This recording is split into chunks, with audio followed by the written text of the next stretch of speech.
eu sou muito desapegado, porque quando eu recebo o título, né, eu me intitulo lá campeão, eu não consigo, cara, fazer uma conexão com aquele objeto, sabe? Eu acho que aquilo é uma mera formalidade. É igual aquele cheque que tu recebe, sabe, cara? o grandão, né? Tipo, eu vejo da mesma forma. Pra ter uma ideia, cara, em 2014 eu ganhei esse cheque e eu cheguei no quarto do hotel, eu coloquei o cheque, a medalha e o troféu em cima de um balcão, tipo, exatamente como esse, assim, no meio da sala, uma mesinha de centro. E aí, 3 dias depois, meu fisioterapeuta perguntou: Edu, quanto que tinha aqui naquele cheque? Cara, eu fui lá virar o cheque pra ver. Eu não tinha a menor noção, Marcelo, quanto que era, cara. Porque é muito louco falar isso, né? O atleta, cara, ele tá olhando pra outro lado, que não é o mesmo que as pessoas de fora estão.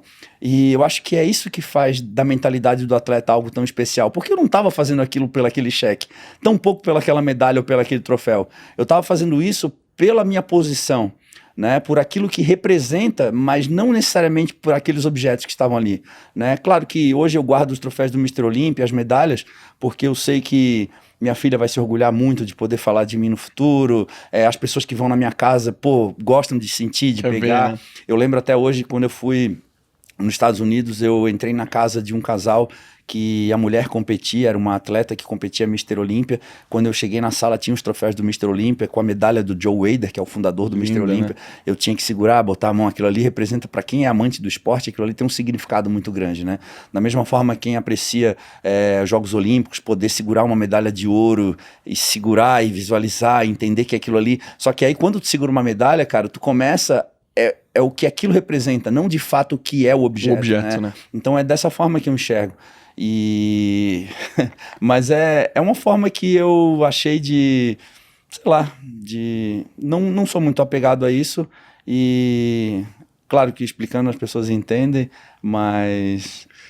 Eu entendo muito, porque eu fui competidor de natação, eu tenho algumas medalhas, algumas centenas de medalhas, mas eu nunca mais abri, eu nunca montei um quadro, eu nunca fiz nada, ficou lá empoeirado dentro de um saco que tá no armário, sabe? Mas eu tenho certeza que quando tu senta pra falar das tuas histórias, aí tu fala com o maior carinho, com o maior prazer, tu lembra de detalhes, tu sabe exatamente, tu consegue reviver aquela sensação. Porque é exatamente isso que o momento traz, né? Não necessariamente... Cara, eu vou te falar, às vezes o cara mandou confeccionar aquilo ali, talvez ele deve ter feito 3 orçamentos e deve ter tido uma aprovação prévia, então existe toda uma linha de produção daquilo ali. Não foi exatamente construído para aquilo, né? Exato, Então, sei lá. Cara, eu considero... Eu já fiz muitos esportes na minha vida. Eu fui atleta profissional de natação, eu fiz um pouco de musculação, depois eu fiz crossfit, eu fiz boxe, hoje eu voltei para musculação. Eu acho que cada esporte tem sua particularidade. Na luta, por exemplo...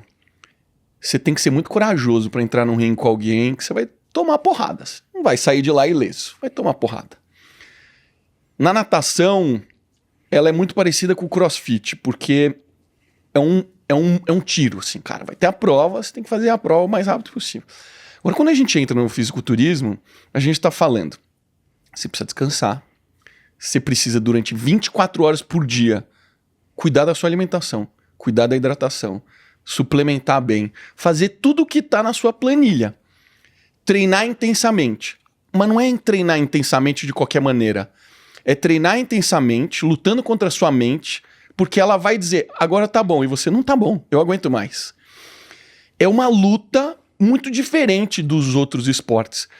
E uma pessoa não fica bom do dia pra noite, porque a nossa mentalidade não foi preparada para isso.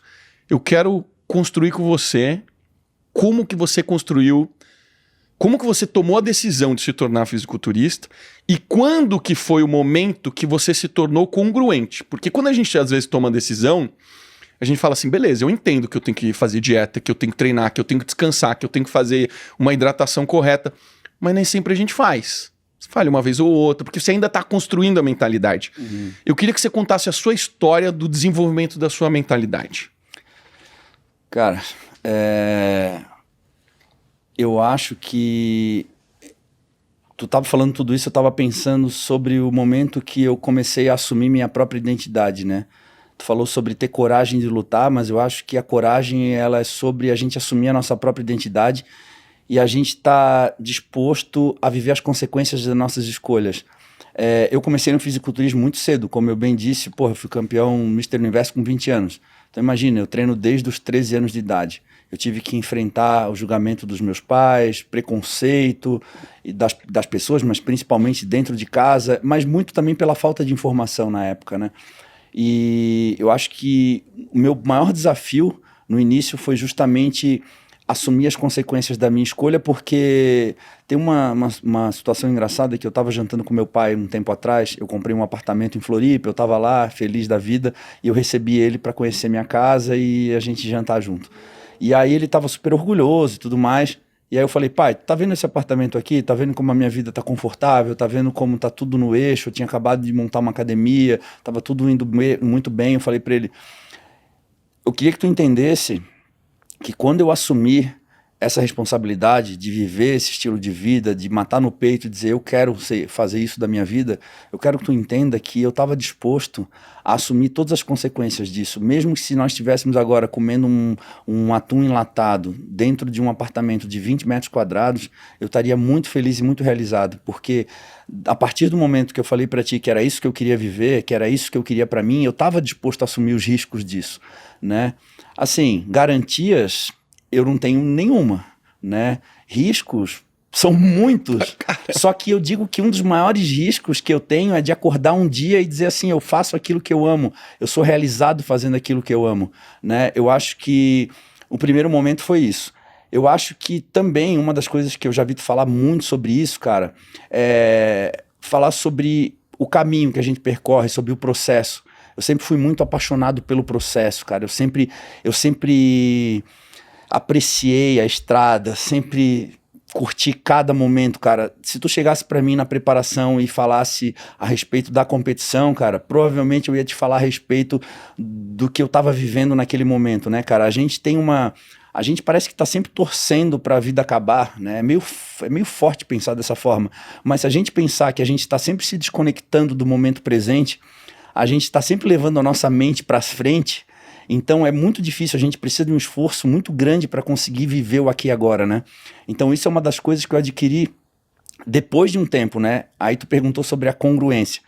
Eu primeiro assumi essa responsabilidade, mas de fato, cara, eu fui vivendo o processo e aprendendo muito com ele, porque eu não tinha essa mentalidade com 20 anos de idade. E eu falo para os meninos mais novos, eu admiro muito vocês, porque vocês já estão vivendo algo muito mais intenso do que eu vivia na idade de vocês. Eu errei muito, muito, muito, muito. A maior parte dos ensinamentos que eu passo para vocês são baseados naquilo que eu errei, não naquilo que eu acertei, sabe? Mas eu acho que viver o processo e colocar os erros como parte integrante do processo, considerando que as falhas vão existir, eu acho que torna essas falhas mais... menos desestimulantes, né? Então, acho que as pessoas têm que entender que isso faz parte do processo.